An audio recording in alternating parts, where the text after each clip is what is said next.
दाद मागायसाठी न्यायालयीन लढाई जी आहे ती एका बाजून चालू आहे आणि जनतेतनं उत्स्फूर्तपणे याबद्दलची प्रतिक्रिया व्यक्त होताना दिसते आहे. पण ए वाय पाटील साहेब तुमच्या पावलावर पाऊल टाकून त्याच हेतून येत आहेत तिकडे. आता त्यांनी काय करावं हा त्यांचा वैयक्तिक भाग आहे. ते मोठी माणसं आहेत, प्रांतिकचे उपाध्यक्ष होते. प्रकाश आंबेडकर काय सांगा? मी काय सांगणार त्यांना? आता कळलं, लोक सांगायला आलेत, जनता सांगायला आली. 4 तालुक्यातली 65,000 सभासदांचा हा कारखाना आहे. हा काही के पी पाटलाच्या वैयक्तिक खाजगी मालकीचा नाही. त्याचं उत्तर त्याला पवारसाहेबांनी केलं. बरोबर आहे. ते त्यांच्या मताशी मी सहमत आहे की कोल्हापूर जिल्ह्यातल्या बिदरी सहकारी साखर कारखाना हा अतिशय चांगला सहकारी साखर कारखाना आहे. सर्वात अधिक दर देणारा, वेळेवर पैसे देणारा, सभासदांचं आणि कामगारांचं कल्याण बघणारा, कामगारांचे पगार वेळेवर, कामगारांना हायेस्ट बोनस देणारा, अशा पद्धतीचा उच्चांकी दर देणारा कारखाना, गेले अनेक वर्ष सातत्यानं आघाडीवर राहून काम करणारा कारखाना. एवढं होऊन सुद्धा तुमची राजकीय वाटचाल कायम राहणार आहे का? मी कोणत्याही पद्धतीची कारवाई केली नसल्याचं ते म्हणतायत. आता त्यांनी काय म्हणावं? ती म्हणतील मी कारवाई केली, म्हणणार नाही. पण हे जे आहे तरी सुद्धा तुमची राजकीय वाटचाल महाविकास आघाडी दिशेने चालू राहणार काय? कारवाई होऊन सुद्धा अहो, काय असेल ते अजून ठरायचं आहे. जनतेच्या कोर्टातनं काय येतं बघूया ना. लोकांचा सगळा अंदाज घेऊन, लोकांची मतं समजावून घेऊन, कार्यकर्त्यांची मतं समजावून घेऊन, आमच्याबरोबर काम करणाऱ्या त्या विभागातल्या समविचारी इतर घटकांचा, पक्षांचा विचार घेऊन आपली भूमिका ठरवली जाईल. आंबेडकरांनी सर्व आरोप फेटाळलेत, मात्र दुसऱ्या बाजूला मीच विधानसभेला उमेदवार असणार असा देखील दावा ते करतात. नाही, आता ते दावा करतील. त्यांचा काय दावा त्यांनी करावा. ते त्या सत्ताधारी पार्टीत आहेत. पूर्वी एका पक्षात होते, नंतर दुसऱ्या पक्षात गेले, गटात गेले. हा भाग त्यांचा आहे, त्यांच्या राजकीय वाटचाल. त्याच्यावर मी काय भाष्य करणं पाहिजे? आता विधानसभेला मैदानात उतरून त्याला उत्तर देणार आहे का? नाही, मी विधानसभेच्या मैदानात उतरणारच आहे. ते अजून ठरायचं आहे. अजून कुणाचं काय ठरलं आहे? आताच ऐकलं तुम्ही प्रेसला. अजून आमचं ठरायचं आहे. महायुतीमध्ये नाराज आहात का? कारण तुम्ही वर सुद्धा ही कारवाईबाबत कळवलं होतं, तरी सुद्धा तुमच्यावरती कारवाई केली जाते. तुमच्याकडे कानाडोळा केला असं वाटतं का? नाही, अजिबात तसं मला म्हणता येणार नाही.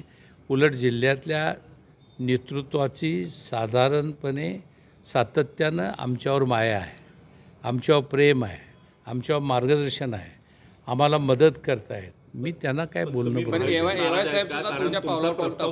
वर्ष आहे तो अडवून ठेवला होता आणि पुन्हा एकदा आता डिस्टिलरी सील केली. तुम्ही नाराज आहात का? नाराज असं म्हणण्यापेक्षा सरकारची ही भूमिका चुकीची आहे. मूळ अगोदर इथेनॉल प्रकल्पाला आपण इरादापत्र मागितलं होतं. इरादापत्र महाराष्ट्रात कुणीही कुठंही मागितलं तर काही अटी शर्ती घालून तात्काळ दिलं जातं.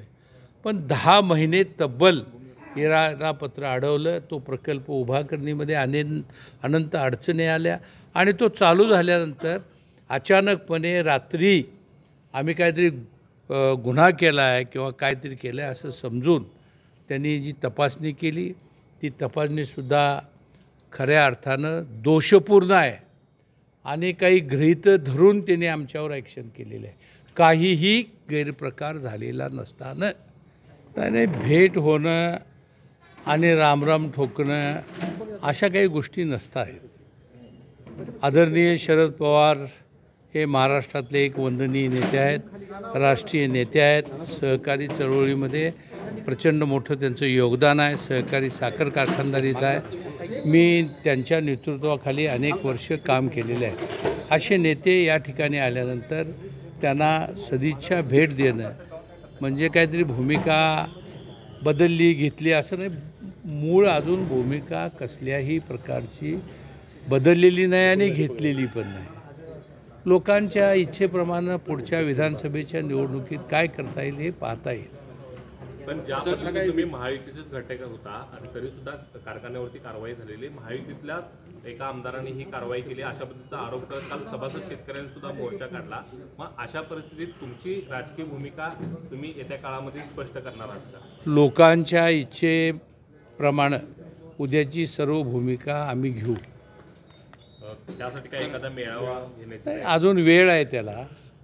आता अत्यंत चुकीची जी कारवाई केली सरकारच्या वतीनं, विशेषतः आमदारांच्या सांगण्यावरनं, त्याचा निषेध जनतेतनं आपोआप व्हायला लागल्याचं चित्र आपण बघतो आहोत. पण ह्याला पण राजकीय तुम्ही वळण आता लागले अजित पवार राजकीय गटामध्ये वळण आहे, लागले तरी ना. पण तुम्ही शरद पवार साहेबांची भेट घेतली, याची तुमचा पक्ष सुद्धा नोंद घेऊ शकते, तुमच्यावरती कारवाई सुद्धा होऊ शकते. नाही, माझ्यावर कारवाई काय व्हायचा संबंध नाही. नेत्यांना कुणी कुणाला भेटावं ह्याला काय बंधनं नसतात हो. ह्याला राजकीय वळण लावले आता कारवाईला राजकीय वळण लावलेलं नाही, पण राजकीय हेतूनं कदाचित प्रेरित होऊन ही कारवाई झाली असण्याची दाट शक्यता व्यक्त केली जाते. सत्तेचा गैरवापर करून